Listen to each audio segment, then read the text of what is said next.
Now moving on to distributions made or our grant awards for 2019.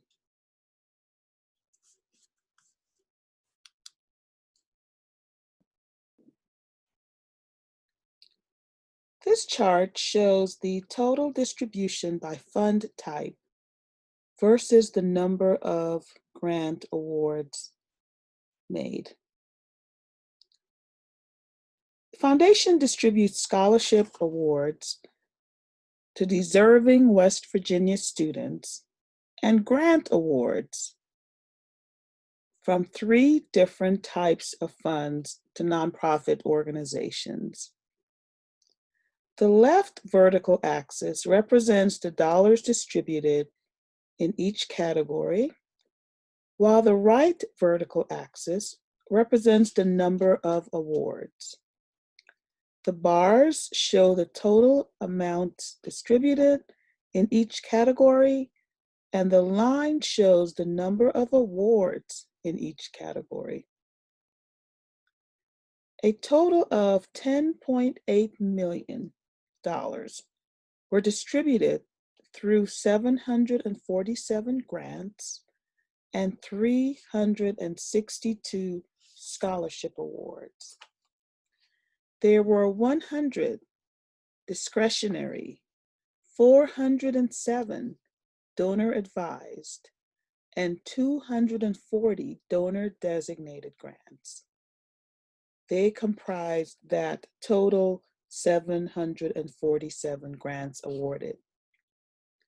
At $3.86 million, donor advised funds distributed the largest number of grant awards and the most dollars to our community.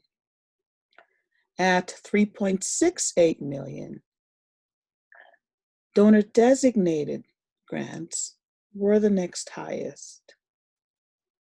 And there was $312 million worth of discretionary grants distributed through our competitive grant making process.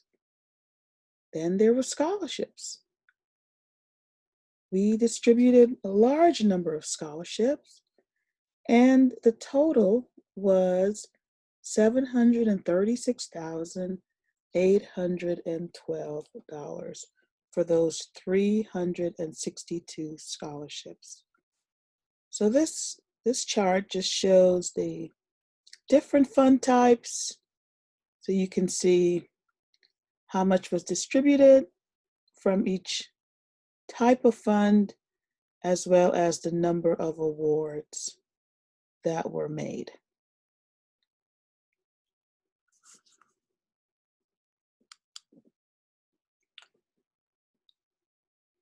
This chart shows the average grant award for each category.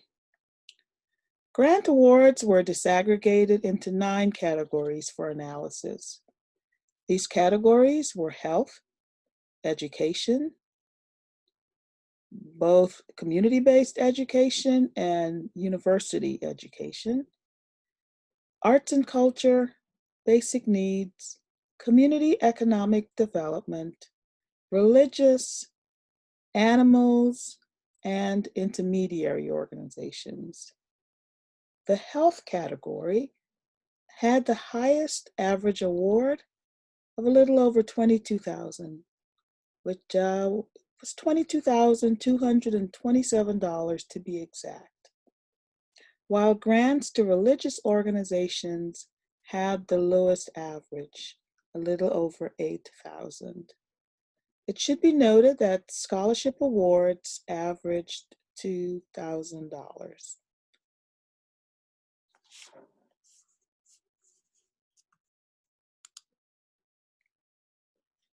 This chart shows the distribution categories for grants awarded during 2019. Continuing on with the 9 grant categories, the chart shows the percent of our total grant making that was distributed in each of the 9 categories. With $3.1 million in distributions, health programs received the most financial support through 138 grants. Education programs were a close second, with $3 million in distributions. $1.9 million went to community-based programs, and $1.1 million went to colleges and universities, through a total of 210 grants. So we see health, then we see education, community-based, 18%, and education, university, college-based, 10%.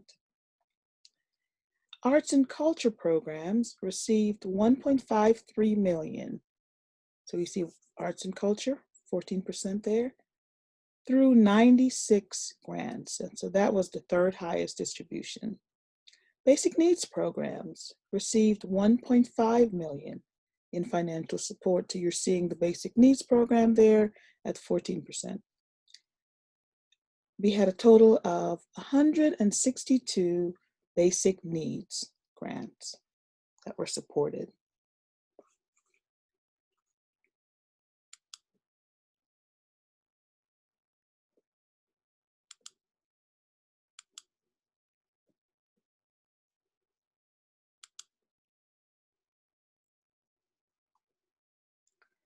This chart shows discretionary grant making by those key categories in which we make discretionary grants: health, education, community economic development, basic needs, and arts and culture. Our discretionary grant making totaled $3.2 million.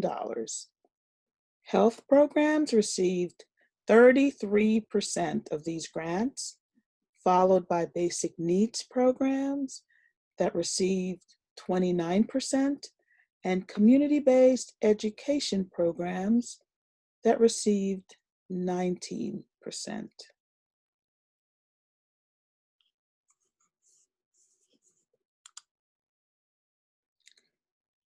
We measure the impact of our discretionary grant making to really see if we're making a difference.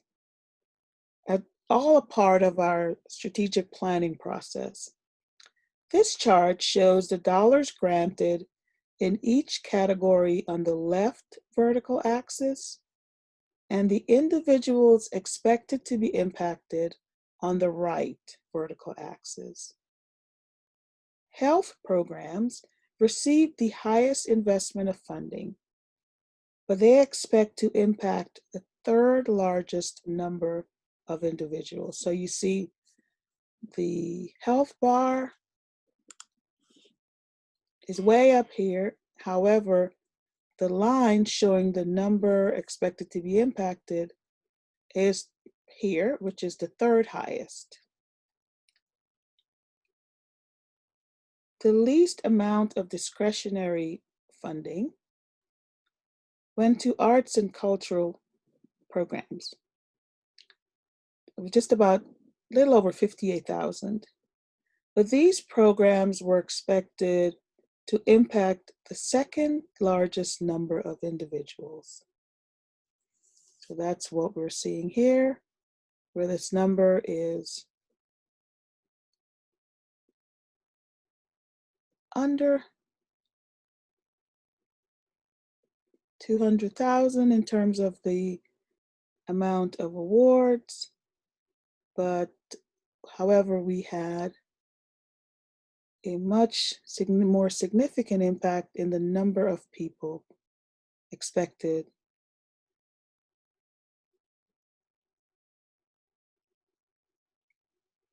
I'm going to do this one over. We measure the impact of our discretionary grant making. And this is all a part of our strategic planning process.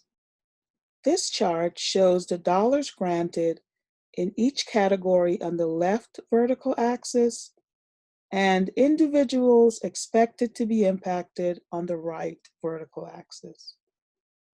Health programs receive the highest investment of funding, but they expect to impact the third largest number of individuals.